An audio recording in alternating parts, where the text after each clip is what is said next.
en esta mañana. Bien, pregunta, ¿cuántos alguna vez compraron algo que inicialmente les parecía muy bueno, pero cuando fueron a usarlo se dieron cuenta que no era tan bueno o que era malo realmente? ¿A alguien le pasó? ¿Sí? Y pasa sobre todo también cuando se compra por internet, ¿no? A veces uno ve una imagen, algo que parece muy bueno, muy bonito, pero a la hora de destaparlo, a la hora de empezar a usarlo, realmente no es tan bueno como se esperaba. Esa diferencia entre la expectativa y la realidad es lo que se llama como frustración, ¿no? Expectativa versus realidad. Uno tener una imagen de algo, se lo ilustro de una manera. Miremos esta primera imagen, expectativa. Llego por la tarde a la iglesia y digo, no, ahí está la caneca lista para poner la basura. Eso es expectativa, ¿cierto? Uno llega y ve esta imagen, no, ahí está la caneca lista para echar la basura. Y la realidad es que mira la bolsita que tenía. Expectativa versus realidad. Entonces cuando yo miro, yo boté la basura y cayó por detrás y dije, pero no cayó en la bolsa. Dice, pastor, no hay bolsas de basura, toca comprar. Ahí está la realidad, expectativa versus realidad, y eso pasa en todas las áreas de la vida. Pasa en el área laboral. A veces usted ingresa a trabajar a algún lugar y dice, no, esto es el cielo, resulta que no era tan bueno como usted como pensó. Pasa en la vida sentimental. Algunos se cuadraron, no, encontré mi alma gemela, pastor. Voy a noviarme, esta es mi alma gemela. Y pasó el tiempo, eso se dio cuenta que era un alma en pena, que de alma gemela no tenía nada. Pasa en la política, y no quiero hablar de política. ¿Cuántos decepcionados hay? Alguien que dio su voto mal dado. Y expectativa versus realidad pasa en todos los escenarios de la vida, pasa aún hasta dentro de la iglesia, aún dentro del reino de Dios. Y recuerdo una historia real de un campamento de niños. Lo mismo, la iglesia madre convocó a las diferentes sedes a un campamento de niños, y entonces en el campamento pues hacen concursos y hacen actividades para los niños, y uno de los concursos era unas preguntas bíblicas, ¿cierto? Y entonces pues de cada maestra de cada sede, pues a cuál niño van a escoger de representante. Porque escogimos lo mejor, escogimos a Mercy en el caso del reinado, ¿cierto? Pero en el caso de los niños, dice, buscan el niño más pido, ¿cierto? El demostrar. Y lo ponen allá en el concurso, y viene la profe y le pregunta al niño, ¿sí? Le pregunta, bueno papá, cuéntanos, pregunta, ¿cuál es el nombre de ese gigante grandote, que venció el rey David con una honda y una piedrita? ¿Cómo se llamaba ese gigante? ¿Cómo se llamaba ese gigante? Goliat. Pero pasa el niño y no sabemos si por los nervios o por lo que sea, estaba allá y dice, ¿cómo se llama, papito, ese gigante grandote?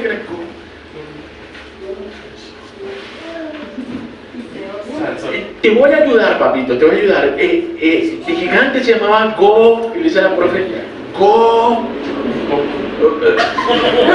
¿Godzilla? Dice el niño. Dice, y es verdad. ¿Cómo se sentiría la profe?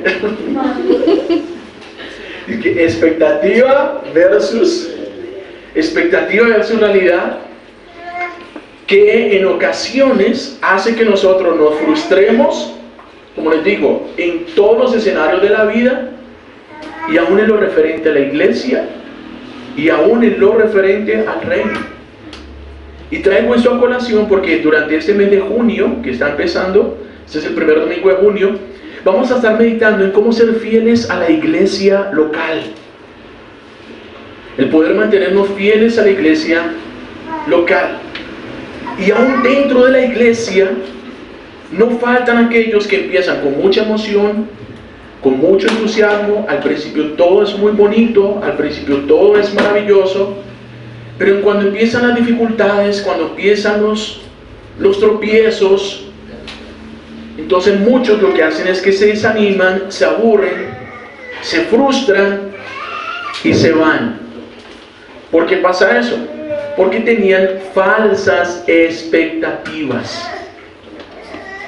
Falsas expectativas. Y precisamente ese es el título del mensaje del Señor en esta mañana. Falsas expectativas. Y quiero que a la luz de la palabra meditemos en esta mañana en cómo evitar la frustración. Cómo evitar el sentirnos frustrados. Ese dolor y ese impacto de tener una expectativa acá y darte cuenta que las cosas no eran como pensabas, y entonces viene ese dolor y viene esa frustración. Y hay una verdad que nos debe quedar grabada en esta mañana, y es que necesitamos tener las expectativas correctas. Necesitamos tener expectativas correctas, especialmente en cuanto al reino de Dios. Y por eso, a la luz de la palabra, quiero compartirles en esta mañana 3 pautas que nosotros necesitamos aplicar para poder evitar la frustración. Y para ello quiero que me acompañen al Evangelio de Mateo, al primer Evangelio de Mateo, capítulo 16. Vamos a estar leyendo en esta mañana los versículos del 13 al 20 inicialmente. Evangelio de Mateo, capítulo 16, versículos del 13 al 20. Lo voy a estar compartiendo en la Nueva Versión Internacional. Dice así la palabra del Señor. Cuando llegó a la región de Cesarea de Filipo, Jesús preguntó a sus discípulos: ¿quién dice la gente que es el Hijo del Hombre? O sea, la gente, ¿quién dice que soy yo? Le respondieron: unos dicen que es Juan el Bautista, otros que Elías, y otros que Jeremías, o uno de los profetas. ¿Y ustedes quién dicen que soy yo? Tú eres el Cristo, el Hijo del Dios viviente, afirmó Simón Pedro. Dichoso tú, Simón, hijo de Jonás, le dijo Jesús, porque eso no te lo reveló ningún mortal, sino mi Padre que está en el cielo.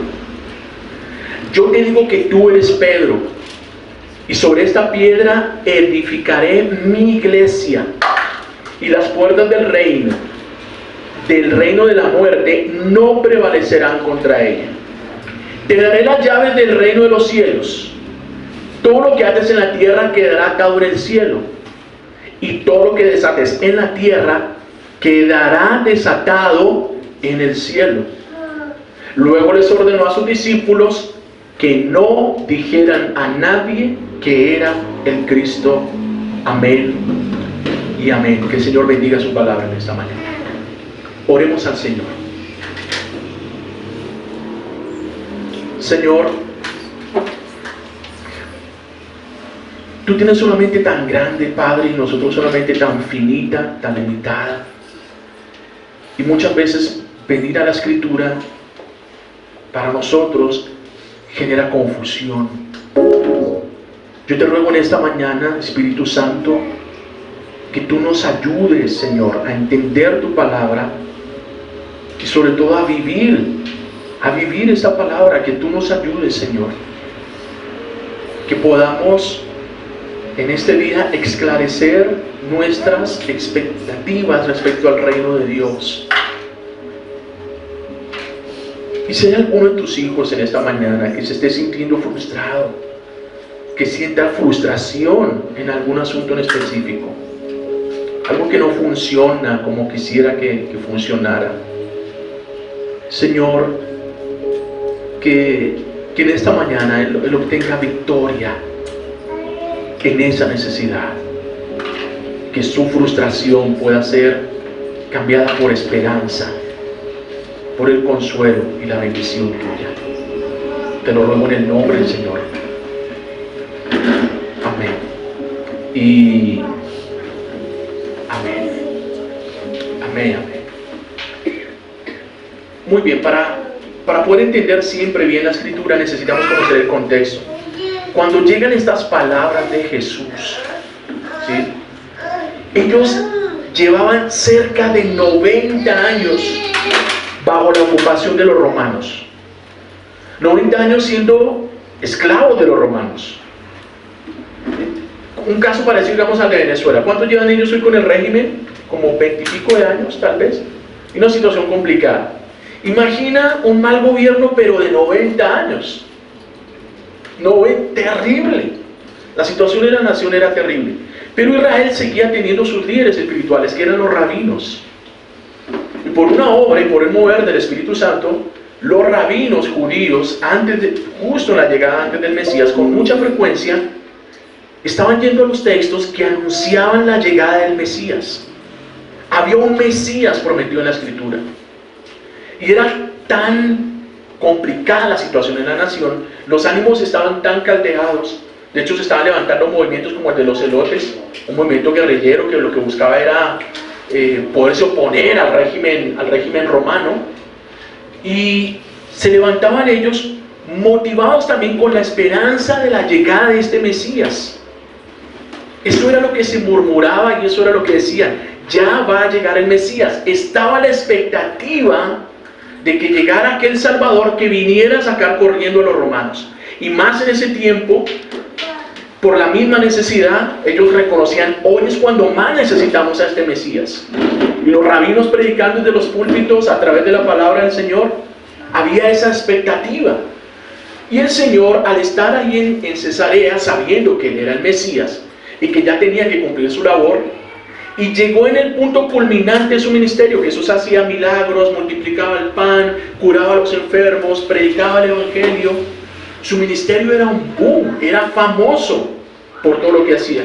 Pero había llegado la hora de que se encaminara hacia Jerusalén.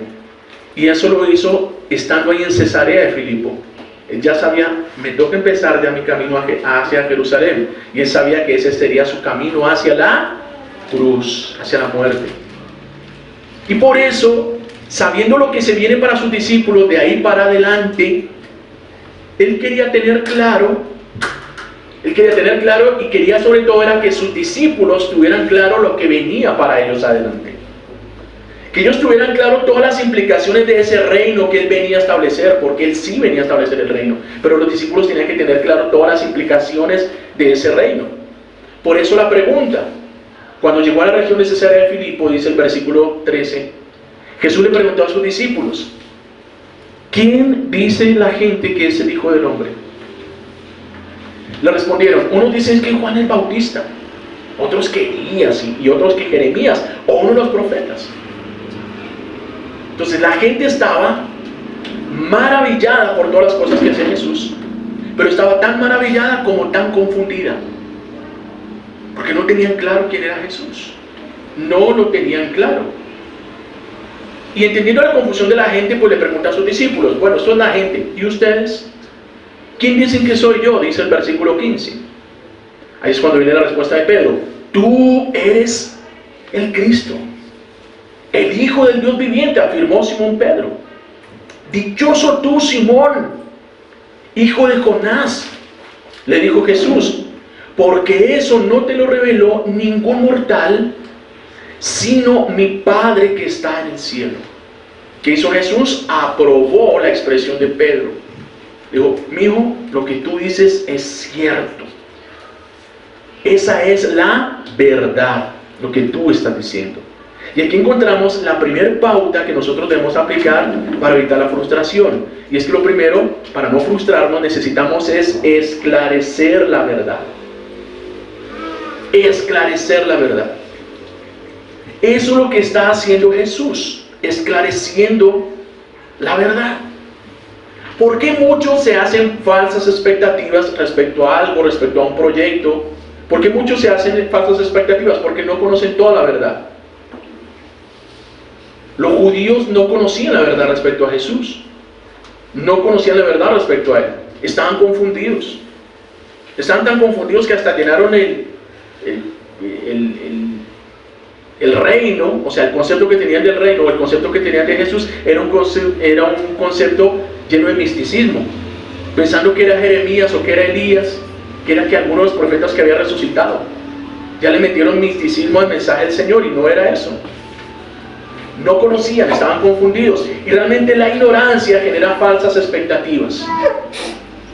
Por eso es que nosotros, al iniciar algún proyecto, y para no frustrarnos, necesitamos conseguir la verdad. Necesitamos recopilar la mayor cantidad de información posible. Por ejemplo, algunos se van a vivir, compran su casa, se van a vivir a un barrio y cuando están viviendo allá, resulta que eso no era tan bueno. Dicen, no, acá el tema de las rutas, es complicado, eso acá no para ningún alimentador, eso acá todo, un tomate le cobran 1.000 pesos, no consigue unos 200 de cilantro, entonces, expectativas, ¿cierto? Llegan allá. ¿A qué se refiere el esclarecer la verdad? Unos consejos de pronto para alguien que va a comprar casa, dice, quiero comprar casa en tal sector, algo que nosotros remitimos a la consejería de MES. Si tienes oportunidad, arrienda una casa en ese sector y está allá 1 o 2 meses antes de que compres la casa, y así tú te das cuenta realmente si vale la pena o no vivir en ese sector. ¿Para qué? Para que cuando ya estés viviendo allá, llegue ese trasteo de manera definitiva, no digas, no, es que ve así con lo que me viene a encontrar, no sé qué. Si es posible, si vas a comprar una casa y pues tienes oportunidad de arrendar esa misma casa, es mejor todavía. Pero tomar el arriendo 1 o 2 meses y ahí sí. A eso se llama esclarecer la verdad, recopilar información. Yo me pasa en un trabajo, vas a entrar en la empresa tal, uy no, me dijeron que eso es bueno, averigüe con alguien que trabaje ahí, que esté trabajando ahí, o con alguien que hace poco haya estado trabajando ahí, porque ese sí te dice la verdad de estar trabajando ahí, en ese lugar. Si nosotros recopilamos, esclarecemos la verdad, seguro que no nos vamos a frustrar, o el golpe va a ser mucho menor, porque uno dice, bueno, yo ya sabía. Entonces, como ya sabía, pues uno no se frustra, ¿cierto? Así, esto aplica compra de un vehículo, compra de cualquier cosa, esclarecer, recopilar toda la información. Y mira lo que hace el Señor, no se queda con una sola fuente, no se queda solo con la versión del 1. Jesús primero pregunta, bueno, ¿los judíos qué dicen? Ah, bueno, ¿y ustedes qué es lo que dicen? En ese recopilar la verdad, recopilar y esclarecer la información, no debemos quedarnos con una sola fuente, no con la formación de una sola fuente. Entonces, en ese esclarecer la verdad, que ellos, tener clara la verdad, el Señor se encontró con la respuesta de Pedro y lo felicita. Muy bien, Pedrito, bien hecho, le pegaste, tú tienes la razón, y bendice a Pedro. Y lo bendice con unas palabras que en ocasiones son confusas para la iglesia, porque dice, yo te digo que tú eres Pedro, y sobre esta piedra edificaré mi iglesia. Las puertas del reino de la muerte no prevalecerán contra ella. Te daré las llaves del reino de los cielos, y todo lo que ates en la tierra quedará atado en el cielo, y todo lo que desates en la tierra quedará desatado en el cielo. De ahí vienen algunas creencias, por ejemplo, de que viene la costumbre de creer que San Pedro nos espera a la entrada del cielo, ¿cierto? No, porque si San Pedro tiene las llaves del cielo, Él es el que abre la puerta allá, ¿cierto? Te daré las llaves del cielo. Y sobre esta roca edificaré mi iglesia. También es que por eso Pedro es el primer papa, ¿cierto? Porque Jesús dijo, no, es sobre esta roca que edificaré mi iglesia. Pero yendo al original, le dice, tú eres Pedro, tú eres piedra. Pedro, piedra. Pero sobre esta roca edificaré mi iglesia. No sobre esta piedra edificaré mi iglesia. De hecho, el mismo Pedro nunca se creyó el fundador de la iglesia ni el Papa. Él nunca se consideró el fundador de la iglesia. Y eso lo entendió el apóstol Pablo. El apóstol Pablo, cuando le escribe a los Efesios, capítulo 2, versículo 19 al 20, dice, por lo tanto, refiriéndose a los creyentes, ustedes ya no son extraños ni extranjeros, sino conciudadanos de los santos y miembros de la familia de Dios, edificados sobre el fundamento de los apóstoles, o sobre el fundamento que pusieron los apóstoles y los profetas, siendo Cristo Jesús mismo la piedra angular. ¿Quién es el fundamento de la iglesia? Cristo. No es ningún hombre. Cristo es la piedra angular. Cristo es el fundamento de la iglesia. No es ningún apóstol. Entonces, cuando dice sobre esta roca edificaré mi iglesia, se refiere a la confesión que hizo Pedro. Todo aquel que quiera ser miembro de la iglesia, todo aquel que sea cristiano, tiene que tener clara esta confesión. ¿Cuál confesión? Que Jesucristo es el Mesías, que Jesucristo es el Salvador. Sobre esa roca, sobre esa convicción de que Jesús es nuestro Salvador, se edifica la iglesia. Y eso es como se cumple. Ahora, eso que dice que todo el que atares en la tierra será atado en el cielo, ¿a qué se refiere? Claramente es un legado de autoridad sobre Pedro y sobre la iglesia, especialmente para tratar con el pecado y para aplicar disciplina dentro de la iglesia. El mismo Señor Jesús lo explicó en Mateo 18. Vaya por un momentico porque es importante que esto nos quede claro. Mateo 18 del 15 al 18. ¿A qué se refiere ese atar y desatar?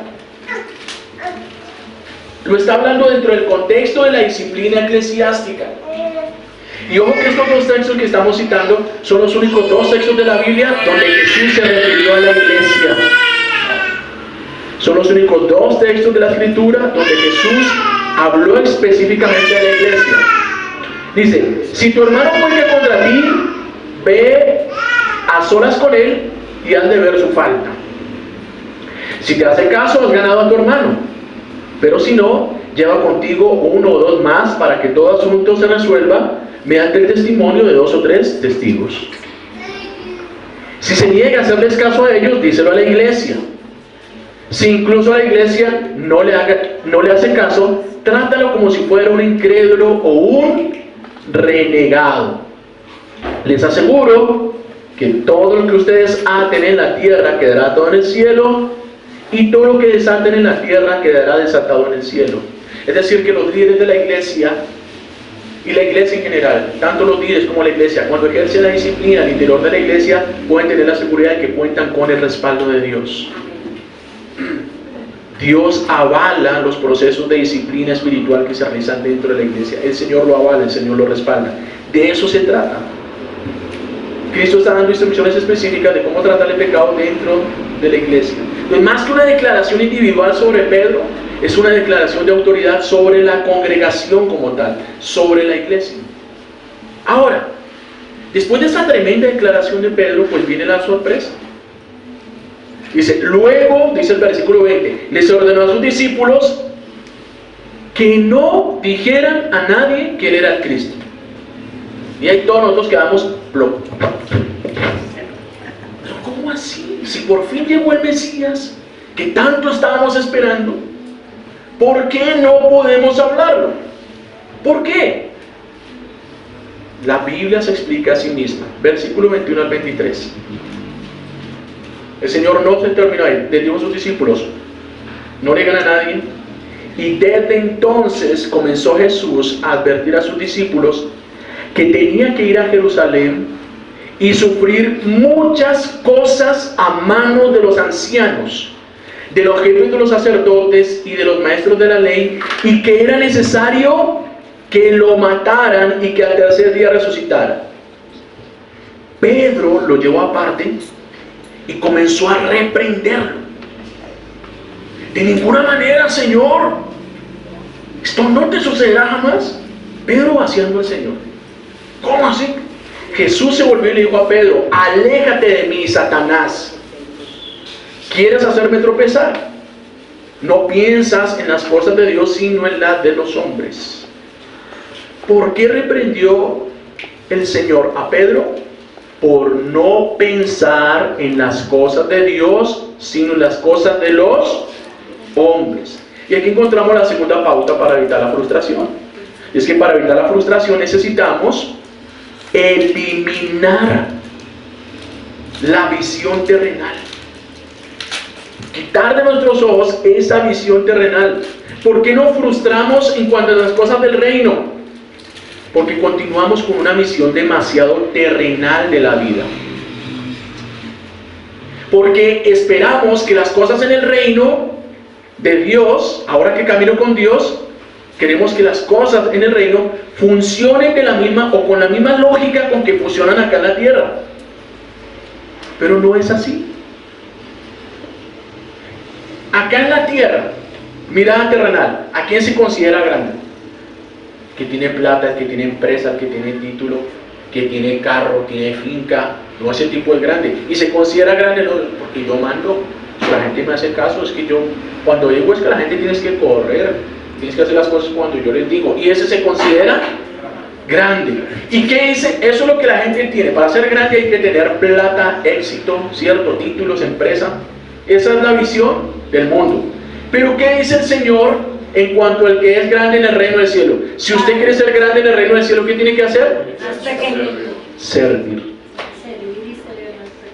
El que quiera ser grande en el cielo tiene que ser el siervo de todos acá en la tierra. Ser grande no se trata de mandar, en el reino no. En el reino ser grande se trata de servir.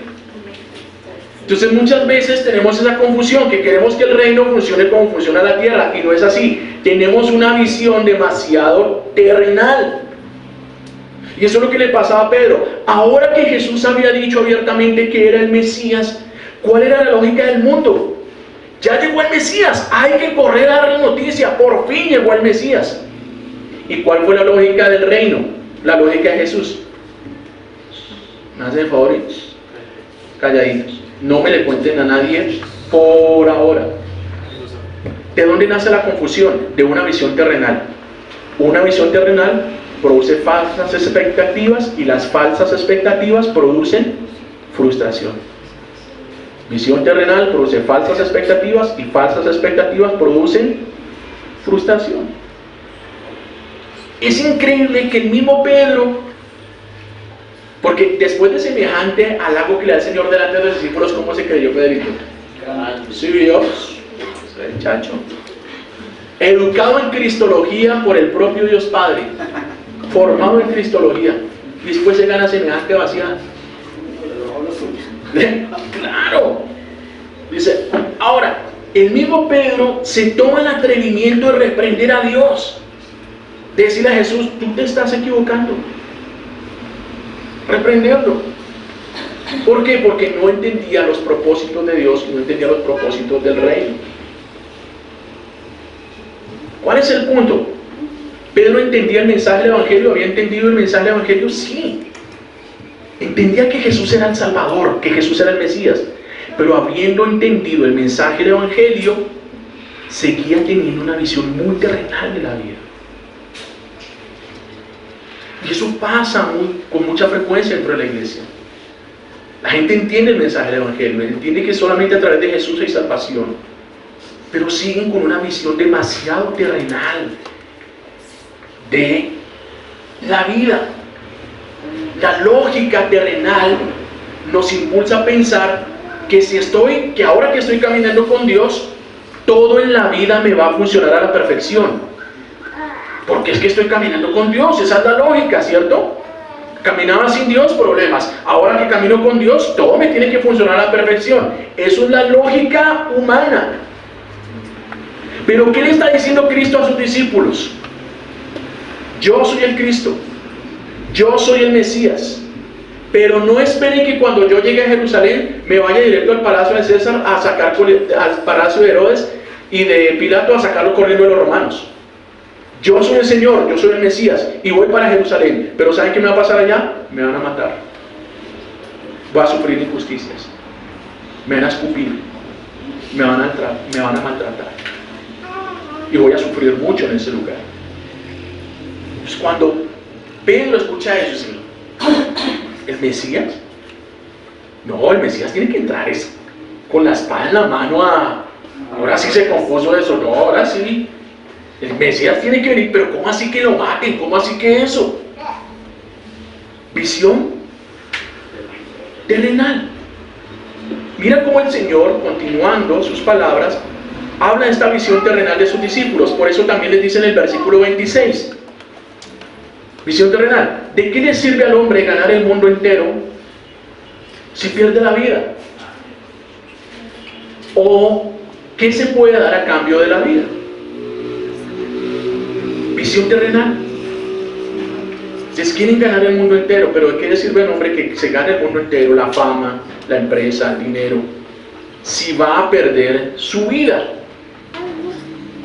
La verdad, amados, es que nuestras ambiciones personales son capaces de eclipsar la gloria de Dios, nos impiden ver la gloria de Dios. Y les pongo un ejemplo. Nosotros no nos atrevemos a mirar el sol, sabemos que mirar al sol nos ciega. Pero ¿yo qué podría hacer? Podemos tomar una moneda como esta, ¿cierto? Ponerla delante del sol ahí, y con eso yo ya no veo el sol. Yo puedo tapar el sol, la imagen del sol, la puedo tapar con esta moneda y no la voy a ver, ¿cierto? Y voy a eclipsar el sol que está ahí detrás. Pero la gran realidad, la verdad, ¿cuál es? Que esta moneda es infinitamente mejor al tamaño del sol. A pesar de que esa moneda, digo, no, con esto tapo el sol, lo estoy tapando, pero el sol es infinitamente superior, infinitamente más grande que una simple moneda. Así son nuestros anhelos terrenales. Son como una moneda pequeñita que nos impide, con la cual tapamos la gloria de Dios, una gloria que es infinitamente superior. Pero estamos pegados de esto. Y con esto eclipsamos una gloria infinitamente superior. Se convierte en un paradigma para nosotros, con lo cual eclipsamos la gloria de algo infinitamente superior. Por eso es que para no frustrarnos nosotros, necesitamos aplicar la tercera pauta, y es entender el reino de forma integral. Esa es la tercera pauta para evitar la frustración: entender el reino de forma integral. Eso es lo que Jesús está buscando con sus discípulos, que entiendan todo lo que implica el reino y no apenas una parte, porque ellos estaban considerando lo que les convenía, pero Él quería que vieran todo el reino. Ellos estaban pensando en la gloria que vamos a tener ahora que llegó el Mesías, por fin libres. Estaban pensando en la gloria, pero estaban ignorando la cruz. Y es que, amados, nos encantan las bendiciones del reino. Son muy lindas, son muy bonitas las bendiciones del reino, pero no por eso debemos ignorar las demandas del reino. No podemos ignorar las demandas del reino. Por eso es que Jesús, después de anunciar su propio sufrimiento, les dice más. Él dice: yo voy a sufrir allá, yo voy a ir a Jerusalén, me van a matar, van a hacer de todo. Versículo 25. Luego Jesús dijo a sus discípulos: si alguien quiere ser mi discípulo, tiene que negarse a sí mismo y tomar su cruz también y seguirme, porque el que quiera salvar su vida la perderá, pero el que pierda su vida por mi causa la encontrará. Muchachos, este no solamente es mi camino, les está diciendo Jesús, ese también es su camino. No es solamente mi camino, es el camino de ustedes también. ¿Por qué Jesús, aquí viene la respuesta, no quería en ese momento que le contaran a nadie que Él era el Mesías? Porque muy seguramente se iban a apresurar a hacerlo rey y le iban a impedir o le iban a dificultar que llegara a la cruz. Eso fue lo que le pasó, según lo relata Juan, después de que multiplicó los panes y los peces. Mira lo que dice Juan, después de que Jesús hace esta señal milagrosa. Dice: al ver la señal que Jesús había realizado, la gente comenzó a decir: en verdad este es el profeta. Igual que necesitamos, este es el político que necesitamos, este sí da subsidios, este sí regala las cosas, este regala comida, el que había venido al mundo. Pero Jesús, dándose cuenta de que querían llevárselo a la fuerza y declararlo rey, ¿qué hizo? Se retiró. Estos benditos no me van a dejar llegar a la cruz, o me van a demorar, me van a embolatar el camino a la cruz. Y Jesús no quería renunciar a la cruz, porque en el reino el sacrificio y la gloria van de la mano. Ese es un principio del reino que aplica también a la tierra. No hay gloria sin sacrificio.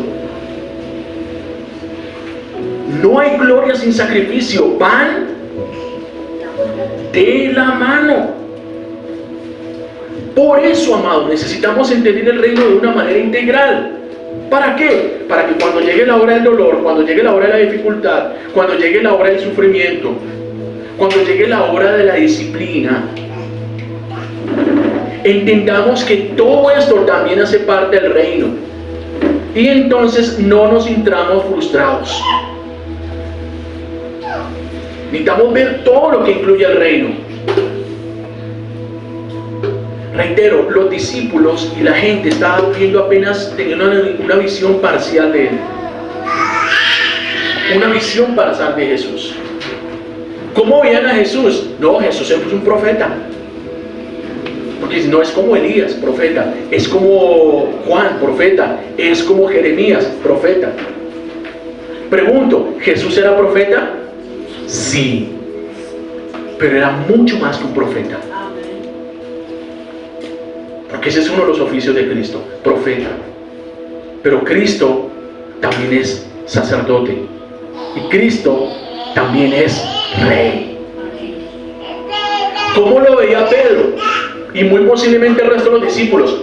Como el Mesías. Como el Salvador. ¿Jesús es el Mesías? Sí. Jesús es Salvador. Pero también es Señor. Y no lo estaba viendo como Señor. Porque si Pedro estuviera viendo a Jesús como Señor, no lo hubiera encarado, no lo hubiera vaciado, no lo hubiera reprendido como lo reprendió. Y sabes, cuando uno al original, ¿sabes cuál es la palabra reprender? Es la misma palabra que utilizaba Jesús para reprender a los demonios. En esos términos se está refiriendo Pedro a Jesús. Por eso es que el Señor lo encara y le dice: apártate de mí, Satanás. Porque me tropiezo, porque pones la mirada en las cosas de este mundo y no la mirada en las cosas de Dios. Una visión parcial, no una visión integral. Nos encanta el profeta. Nos encanta alguien que nos hable y nos diga: mire, esto es la palabra, esta es la voluntad de Dios para ti. Nos encanta. Nos encanta el Salvador. Alguien que nos ayude, alguien que nos sane, alguien que haga obras a favor nuestro, alguien que nos salve. Nos encanta. Pero no nos gusta el Rey y no nos gusta el Señor. Porque eso significa que nos toca sujetarnos a Él y hacerle caso a Él. Y eso sí ya no nos gusta. Porque solo nos gusta hacernos caso a nosotros mismos. Son los únicos que nos gusta hacernos caso. Entonces, mis amados, la iglesia y el reino del Señor implican amor, implican bendición, respaldo. Como el Señor lo estaba haciendo con Pedro, lo empoderó, lo respaldó, aprobación, reafirmación. Eso está dentro del reino. Pero el reino también implica sujeción, también implica disciplina. Eso hace parte, también implica corrección. También implica todo eso. Y por eso es que el Señor con Pedro lo felicita cuando es necesario, pero lo reprende y lo corrige cuando también le corresponde. Y si nosotros estamos en la iglesia, vamos a tener que pasar por todos esos procesos. Porque Cristo es Mesías, Cristo es Salvador, pero también es Señor. También es Señor. Por eso, amados, en esta mañana, para nosotros evitar la frustración en el reino, necesitamos replantear nuestras expectativas respecto al reino. No pensar que empezar a caminar con el Señor es un camino sin dificultades, es un camino libre de tropiezos, porque es que esa es la lógica del mundo: estoy caminando con Dios, todo va a salir bien. No. Necesitamos cambiar nuestra expectativa, actualizarla, replantear nuestra expectativa, reconociendo que el reino incluye dolor, que el reino incluye sacrificio, que el reino de Dios incluye disciplina, que el reino de Dios incluye corrección, incluye sujeción. Y necesitamos replantear nuestra expectativa, no para bajarla, y decir, no, esto no es tan bueno, mejor no sigo en la iglesia porque esto no es tan bueno como yo pensaba. No es replantearla de esa manera, sino para subirla. Porque el problema de la multitud es que estaban viendo a Jesús y su reino como algo bueno, pero no como lo mejor. Estaban viendo a Jesús como alguien grande, pero no como el supremo. Ese era el problema. ¿Y por qué hay muchos seguidores de Jesús experimentando frustración en sus vidas? Porque todavía ven las cosas de este mundo como mejores y como superiores a las cosas del reino. Y por eso cuando conquistan esas cosas, se dan cuenta que no les satisface, entonces se frustran. Porque siguen pensando que las cosas de este mundo son mejores a las cosas del reino. Pero la peor frustración la viven a la hora de enfrentar a su cita eterna. Ahí está la peor frustración. Por eso, mis amados, necesitamos replantear nuestras expectativas en cuanto al reino, pero para subirlas. Porque sí. ¿Por qué necesitamos subirlas? Porque sí, en el reino hay dolor, en el reino hay sacrificio, en el reino hay cruz, en el reino hay sufrimiento, pero todo eso es temporal. Pero en el reino también hay gloria. Y esa gloria sí es eterna. El dolor y todo, mira cómo es el negocio que el Señor nos plantea. Que la parte mala es temporal, pero la parte buena, esa parte es eterna. Por eso dice el versículo 27, porque el Hijo del Hombre ha de venir en la gloria de su Padre. Él va a volver, Él va a regresar con sus ángeles. ¿Y qué va a pasar? Y entonces recompensará a cada uno según lo que haya hecho. Hay recompensa, hay gloria, hay bendición. Y entonces uno se pregunta, ¿y entonces, pastor, mientras tanto qué? Mientras estamos acá en este mundo, entonces solo dolor, solo llanto, solo amargura, solo líos, solo problemas. Claro que no. Nosotros, amados, nosotros ya vivimos en el reino. Ya vivimos el reino y ya experimentamos el reino. Nosotros en esta tierra estamos de peregrinos. No pertenecemos a este mundo. Ya experimentamos el reino. ¿Cómo lo experimentaron los discípulos? Versículo 28. Ahí sí termina el argumento del Señor en esta parte. Dice, les aseguro que algunos aquí presentes no sufrirán la muerte sin antes haber visto al Hijo del Hombre llegar en su reino. Y algunos pensaron, estos no van a morir hasta que Cristo venga. ¿Cuándo se cumplió eso? En el siguiente capítulo, en el 17, en la transfiguración. Fue en la transfiguración donde Pedro, Juan y Jacobo vieron la gloria de Dios. Y Juan lo relata en su evangelio. Y si yo estuve ahí y vimos su gloria, gloria como la del unigénito, gloria al Hijo de Dios. Nosotros no somos de este mundo. Nosotros ya vivimos en el reino. Pero mientras peregrinamos en esta tierra, a través de nuestra relación con el Espíritu Santo, periódicamente vamos a estar experimentando la gloria de Dios. Ya la disfrutamos, ya podemos disfrutarla a través de nuestra relación con el Espíritu Santo. ¿Cuándo la disfrutamos? En nuestros cultos. Cuando vienes a este lugar, experimenta la presencia de Dios en nuestros encuentros. Cuando estás en ese lugar, tienes un tiempo tan especial con el Señor, ya estás experimentando el reino a través de la relación que tienes con el Espíritu Santo. ¿Cuándo lo experimentas? En tu devocional en casa, cuando tienes un buen tiempo de oración, un buen tiempo con el Señor, y allí viene la presencia de Dios. Ya lo experimenta su propia transfiguración, experimenta la gloria de Dios. ¿Cómo? A través de la relación con el Espíritu Santo. El Señor nos lo permite. El Señor no lo permite. Ninguno de nosotros se va a frustrar. ninguno de nosotros se va a frustrar. Simplemente necesitamos renunciar a esa mirada terrenal que tenemos tanto las cosas y entender la integralidad del reino, todo lo que el reino implica, todo lo que el reino implica. Y algo lindo, algo especial, porque este texto se refiere a la identidad de Jesús.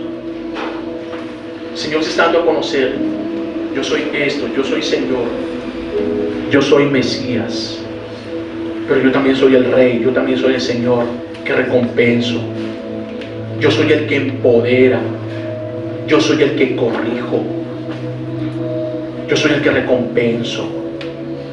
Y cuando entendemos esa identidad de Jesús, nuestra propia identidad es transformada. Porque cuando Pedro reconoce esta parte de la identidad del Señor, dice: bienaventurado eres Simón. Yo digo: tú eres Pedro. No eres Simón simplemente, tú eres Pedro. Su propia identidad es reafirmada. Su propia identidad delante de Dios es reafirmada para seguir caminando con Él. Pues, amados, necesitamos perseverar en medio de toda situación, porque esto es parte del reino. Venir al reino es encontrar la victoria, pero es empezar a vivir procesos. De eso se trata el reino. Empezar a vivir procesos que nos llevan a la victoria y que tienen resultados eternos. Procesos que son dolorosos de manera temporal, pero que tienen resultados eternos. Y quisiera que se grabaran esta frase que queda en su corazón, y es que quien a Cristo y a su reino ve como superior, ha dado el primer paso para superar la frustración. Si usted no quiere frustrarse en esta vida, vea a Cristo y su reino como lo más importante, como lo superior. Usted no se va a decepcionar para nada. No se va a decepcionar, no se va a frustrar. Por el contrario, va a ser sorprendido con cosas tan maravillosas que usted ni mismo pensaba. Puesto de pie, agradecemos al Señor por su palabra en esta mañana.